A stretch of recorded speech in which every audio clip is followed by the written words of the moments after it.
अस्सलाम वालेकुम, मैं हूं मोहसिन शहजाद मोहसिन और आज हम पढ़ेंगे इक्विलिब्रियम। ये चैप्टर 2 का लास्ट टॉपिक है और बहुत इम्पॉर्टेंट भी है। शॉर्ट है, मुख्तसर सा है, लेकिन है बहुत है। इक्विलिब्रियम का मतलब होता है कि जब किसी बॉडी का एक्सेलरेशन ज़ीरो होता है तो वो बॉडी इक्विलिब्रियम में कहलाती है। अब एक्सेलरेशन ज़ीरो होने का क्या मतलब है? न्यूटन सेकंड लॉ के मुताबिक F = ma।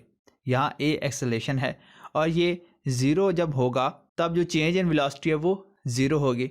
अब चेंज इन वेलोसिटी ज़ीरो कब होगी? जब या तो वेलोसिटी कांस्टेंट होगी या फिर वेलोसिटी ज़ीरो होगी। वेलोसिटी कांस्टेंट या ज़ीरो होने पर एक्सेलरेशन ज़ीरो होगा। जब एक्सेलरेशन ज़ीरो होगा तो यहाँ पर वैल्यूज़ पुट करने से हमारे पास जो फोर्स होगी वो भी ज़ीरो आएगी। मतलब ये हुआ कि जब एक्सेलरेशन ज़ीरो होगा तो नेट फोर्स ज़ीरो होगा और जब फोर्स ज़ीरो होगी तो तब बॉडी इक्विलिब्रियम में कहलाएगी। अब इस बात को थोड़ा डिटेल से समझते हैं। इक्विलिब्रियम दो तरह का होता है। Static equilibrium. स्टैटिक इक्विलिब्रियम उस वक्त होता है जब बॉडी रेस्ट में होती है। बॉडी रेस्ट में होने से क्या मुराद है कि उसकी वेलोसिटी ज़ीरो होती है। मतलब कि जब भी किसी बॉडी की वेलोसिटी ज़ीरो होगी तो वो इक्विलिब्रियम में होगा और ऐसे इक्विलिब्रियम को हम स्टैटिक इक्विलिब्रियम कहते हैं। मिसाल के तौर पर a book lying on the table. अगर कोई बुक टेबल पर पड़ी हुई है तो वो भी स्टैटिक इक्विलिब्रियम की एग्जाम्पल है। अब ये इसका हरगिज़ मतलब नहीं है कि अगर बुक रेस्ट में है तो इस पर कोई फोर्स नहीं लग रही। इस पर फोर्सेस लग रही होती हैं, दो फोर्सेस एक्ट कर रही होती हैं। एक इसका वेट जो कि डाउनवर्ड है यानी कि ग्रेविटेशनल फोर्स, और एक इस पर लगने वाली नॉर्मल रिएक्शन फोर्स यानी कि नॉर्मल फोर्स। अब दोनों फोर्सेस एक्ट कर रही हैं लेकिन इनका जो नेट फोर्स होगी यानी इनका जो इफेक्ट होगा वो ज़ीरो होगा। अगर ये दोनों फोर्सेस के मैग्नीट्यूड में इक्वल हैं तो डाउनवर्ड फोर्स को अगर मैं पॉजिटिव कहूँगा तो अपवर्ड फोर्स को मैं नेगेटिव कहूँगा। तो मैग्नीट्यूड में ये दोनों बराबर हैं और ऑपोजिट डायरेक्शन में, तो इनका जो नेट इफेक्ट होगा वो ज़ीरो होगा। ऐसे ही अगर कोई एक बल्ब लटकाया हुआ है तो उस वक्त इसका जो इक्विलिब्रियम होगा वो स्टैटिक इक्विलिब्रियम होगा, क्योंकि इसका वेट डाउनवर्ड इसके टेंशन की फोर्स के इक्वल होगी और यहाँ पर जो नेट इफेक्ट होगा वो ज़ीरो होगा। इसकी जो सेकंड टाइप है इक्विलिब्रियम की वो डायनेमिक इक्विलिब्रियम है। डायनेमिक इक्विलिब्रियम उस वक्त कायम होता है जब बॉडी मूव तो कर रही हो लेकिन उसकी जो वेलोसिटी है वो कांस्टेंट हो। अब बॉडी दो तरह से मूव कर सकती है, या तो वो एक स्ट्रेट लाइन में मूव कर रही हो या फिर वो किसी सर्कल में हो। जब बॉडी स्ट्रेट लाइन में मूव करती है तो ऐसे इक्विलिब्रियम को हम ट्रांसलेशनल इक्विलिब्रियम कहते हैं, लेकिन याद रहे कि उस वक्त भी उसकी वेलोसिटी कांस्टेंट होनी चाहिए। यानी स्ट्रेट लाइन में मूव कर रही है और कांस्टेंट वेलोसिटी के साथ है, यानी उसकी जो लीनियर वेलोसिटी है वो कांस्टेंट है, तो उस वक्त इक्विलिब्रियम ट्रांसलेशन इक्विलिब्रियम कहलाता है। लेकिन अगर उसकी एंगुलर वेलोसिटी कांस्टेंट हो तो वो रोटेशनल इक्विलिब्रियम कहलाता है। तो मतलब ये हुआ कि डायनेमिक इक्विलिब्रियम में फर्दर टू टाइप्स बन जाती हैं। एक ट्रांसलेशनल इक्विलिब्रियम बॉडी की लीनियर कांस्टेंट वेलोसिटी होने की वजह से, और दूसरा रोटेशनल इक्विलिब्रियम बॉडी की एंगुलर कांस्टेंट वेलोसिटी होने की वजह से। अब बात करते हैं कंडीशंस ऑफ इक्विलिब्रियम। इक्विलिब्रियम की हमारे पास दो कंडीशंस होती हैं, उनको हम कहेंगे first condition of equilibrium and second condition of equilibrium. तो समझते हैं सबसे पहले कि फर्स्ट कंडीशन ऑफ इक्विलिब्रियम से क्या मुराद है। अगर किसी बॉडी पर लगने वाली सारी फोर्सेस का सम ज़ीरो होगा तो बॉडी इक्विलिब्रियम में कहलाएगी और उस इक्विलिब्रियम को हम फर्स्ट कंडीशन ऑफ इक्विलिब्रियम कहेंगे। याद रहे यहाँ पर मैंने जो वर्ड यूज़ किया है वो फोर्सेस का यूज़ किया है, यानी फर्स्ट कंडीशन ऑफ इक्विलिब्रियम हमारे पास फोर्सेस को डील करता है। मैथमेटिकल फॉर्म में अगर हम इसको लिखेंगे तो ऐसे लिखा जाएगा, sum of all forces acting on the body should be equal to zero. अगर फोर्सेस जो हैं वो कोप्लेनर हो, यानी एक ही प्लेन पर फोर्सेस एक्ट कर रही हों और किसी सर्टेन एंगल पर हों, मान लें कि इस तरह से फोर्सेस एक्ट कर रही हों, एक फोर्स यहाँ पर एक्ट कर रही है और जो दूसरी फोर्स है वो यहाँ पर एक्ट कर रही है, तो ऐसे कंडीशन में यहाँ पर ये किसी न किसी एंगल पर होंगे। तो एंगल पर है, तो हम इसको सॉल्व करने के लिए इसका कंपोनेंट बना लेंगे। और कंपोनेंट में हमारे पास दो तरह के कंपोनेंट बनेंगे, एक अलॉन्ग एक्सिस बनेगा और दूसरा अलॉन्ग वाई एक्सिस होगा। तो ऐसी कंडीशन में जो एक्स एक्सिस में जितनी भी फोर्सेस एक्ट कर रही होंगी उनका सम भी जीरो होना चाहिए, यानी एक्स डायरेक्टेड फोर्सेस का सम भी जीरो हो। और सिमिलरली हमारे पास जो वाई डायरेक्टेड फोर्सेस हैं उनका सम भी जीरो होना चाहिए। मतलब कि फर्स्ट कंडीशन ऑफ इक्विलिब्रियम को पूरा करने के लिए हमारे पास फोर्सेस यानी sum of F of X and sum of F of Y ये जीरो के इक्वल होना चाहिए। अब इस बात को यहाँ से समझते हैं। ये एक गाड़ी है, जब ये रेस्ट में होगी तब तो इस पर सिर्फ दो ही फोर्सेस एक्ट कर रही होंगी, यानी कि एक इस गाड़ी का जो वेट है ग्रेविटेशनल फोर्स डाउनवर्ड और इसका जो नॉर्मल रिएक्शन फोर्स है अपवर्ड, दोनों इक्वल होंगी तो ये रेस्ट में होगी, यानी उस वक्त इसकी जो वेलोसिटी है वो भी ज़ीरो होगी। लेकिन अगर ये गाड़ी मूव कर रही है तो जब गाड़ी मूव करती है और मूव भी किस तरह से करती है कि उसकी वेलोसिटी कांस्टेंट हो, तो उस पर चार तरह की फोर्सेस एक्ट करती हैं। एक इसका वेट, वो तो हमेशा रहेगा डाउनवर्ड, और नॉर्मल रिएक्शन फोर्स अपवर्ड। अब जो ड्राइविंग फोर्स या अप्लाइड फोर्स जो कि गाड़ी के इंजन से प्रोवाइड की जा रही है वो राइटवर्ड है, तो टायर और रोड के दरमियान एक फ्रिक्शनल फोर्स भी मौजूद होती है जो कि अप्लाइड फोर्स के ऑपोजिट डायरेक्शन में होती है, और इनकी वैल्यूज जो होती हैं वो सबकी यानी मैग्नीट्यूड सेम होती है। किस वक्त? जब उसकी जो वेलोसिटी है वो कांस्टेंट हो, तो तब बॉडी जो होगी वो इक्विलिब्रियम में होगी। लेकिन ऐसी कंडीशन में जो इसका इक्विलिब्रियम होगा वो डायनेमिक इक्विलिब्रियम कहलाएगा। अब क्योंकि ये एक स्ट्रेट लाइन में मूव कर रही है तो इस वजह से इसकी जो वेलोसिटी है वो लीनियर कांस्टेंट वेलोसिटी है, तो ये ट्रांसलेशन डायनेमिक इक्विलिब्रियम कहलाएगा। ऐसी अगर एक बॉडी है और इस पर फोर्सेस लग रही हैं, चारों डायरेक्शन में लग रही हैं, एक फोर्स इसके राइट डायरेक्शन में और एक इसके लेफ्ट में, एक अपवर्ड है और एक डाउनवर्ड है। जो राइट डायरेक्शन में फोर्स लग रही है उसकी वैल्यू 30 न्यूटन है और जो लेफ्ट में है वो भी 30 है, अपवर्ड भी 50 है और डाउनवर्ड भी 50 है।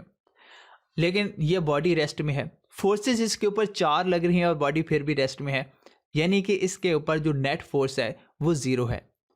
मैंने आपको बताया कि अगर हम एक फोर्स को पॉजिटिव लेते हैं तो उसके बिल्कुल जो ऑपोजिट फोर्स होती है 180 के एंगल पर उसको हम नेगेटिव लेते हैं।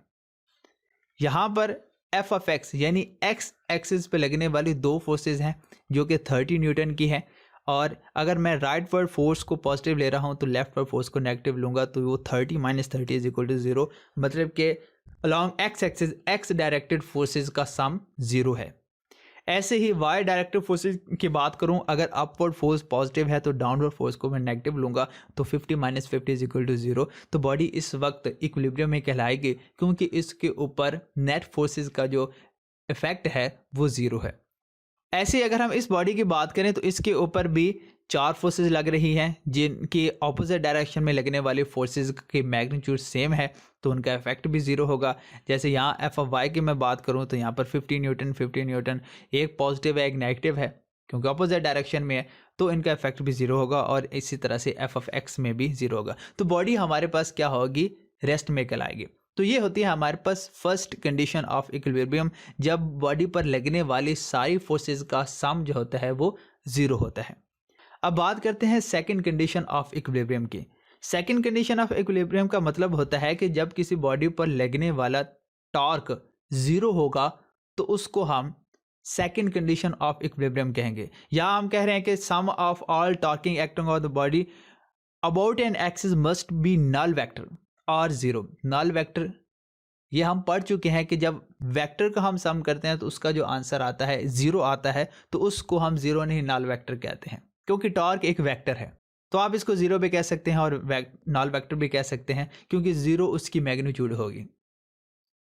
मैथमेटिकल हम इसको लिखेंगे summation tau is equal to 0, या फिर हम कहेंगे कि एंटी क्लॉकवाइज टॉर्क इक्वल होना चाहिए क्लॉकवाइज टॉर्क के, तो बॉडी हमारे पास सेकंड कंडीशन ऑफ इक्विलिब्रियम को पूरा करेगी।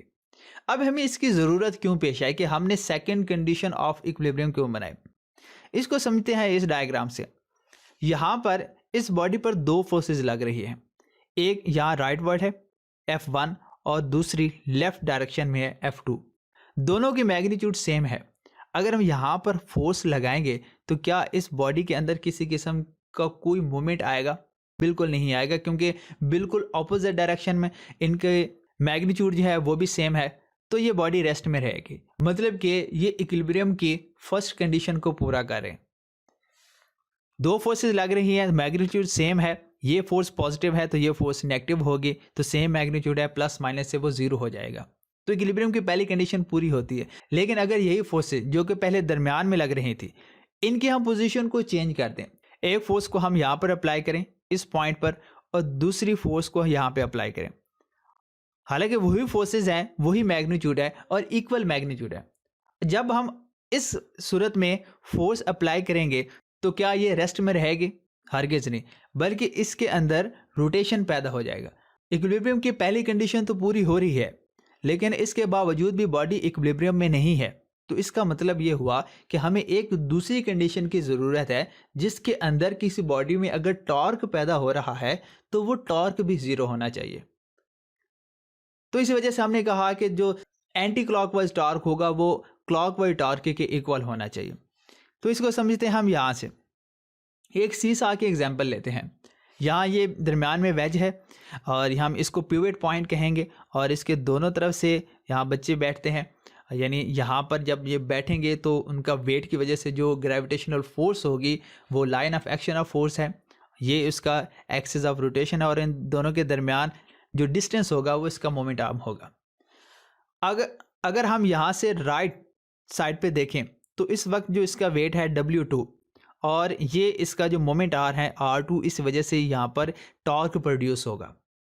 और ऐसे यहाँ पर देखें W1 इस पर line of action of force है और दरमियान में R1 इसका मोमेंट आर्म है, तो इस साइड पर भी एक टॉर्क पैदा होगा। अगर इसका वेट ज़्यादा होगा तो यहाँ ये डाउनवर्ड मूव करेगा, ये अपवर्ड मूव कर जाएगा, तो इस तरह से एक रोटेशन पैदा हो जाएगी। दो अलग अलग टॉर्क की वजह से इसमें रोटेशन पैदा होगी। लेकिन अगर यही दोनों टॉर्क इक्वल ना होंगे तो बॉडी इक्विलिब्रियम में नहीं होगी। अगर हमने इसको इक्विलिब्रियम में रखना है तो जो इस वजह से टॉर्क पैदा होगा और जो यहाँ पर टॉर्क पैदा होगा वो दोनों इक्वल होने चाहिए, तो तब हम कहेंगे कि बॉडी इक्विलिब्रियम में है। यहाँ से देखें, यहाँ पर जो बच्चा फोर्स लगा रहा है वो 450 न्यूटन की फोर्स है, ठीक है, जबकि यहाँ पर जो मोमेंट आर्म है वो 1 मीटर है और इसकी वजह से जो टॉर्क प्रोड्यूस हो रहा है वो एंटी क्लॉकवाइज डायरेक्शन में है। ऐसे जो यहाँ पर फोर्स लग रही है वो 300 न्यूटन की है और इनके दरमियान जो डिस्टेंस है, यानी जो इसका मोमेंट आर्म है वो 1.5 है। तो अगर हम टॉर्क की बात करें तो R क्रॉस F मतलब कि 1 मल्टीप्लाई बाय 450, आंसर 450, मतलब कि टॉर्क 450 न्यूटन मीटर का प्रोड्यूस हो रहा है। और अगर राइट साइड पर देखें तो इसकी जो फोर्स है वो 300 न्यूटन है, जबकि मोमेंट आर्म 1.5 है। तो 1.5 को 300 से मल्टीप्लाई करेंगे तो आंसर फिर 450 न्यूटन मीटर टॉर्क आएगा। तो मतलब कि जो टॉर्क एंटी क्लॉकवाइज था वो क्लॉकवाइज टॉर्क के इक्वल है, तो तब ये बॉडी इक्विलिब्रियम में होगी। लेकिन यहाँ पर अगर इन्हीं दो बच्चों की बात करें तो ये जो फोर्स लगा रहा है वो 450 न्यूटन की और ये जो फोर्स लग रही है ये 300 न्यूटन की है और दोनों के दरमियान अगर हम डिस्टेंस 1 मीटर कर दें तो ये एंटी क्लॉकवाइज टॉर्क तो ज़्यादा हो जाएगा।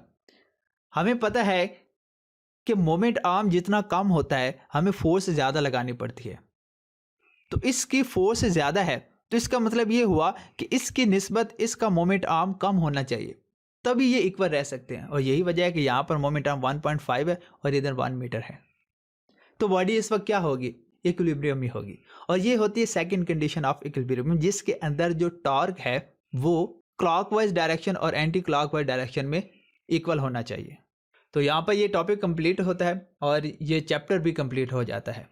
आई होप कि आपको लेक्चर की समझ आई है। अगर कोई क्वेश्चन है तो आप कमेंट सेक्शन में पूछ सकते हैं। Thank you so much.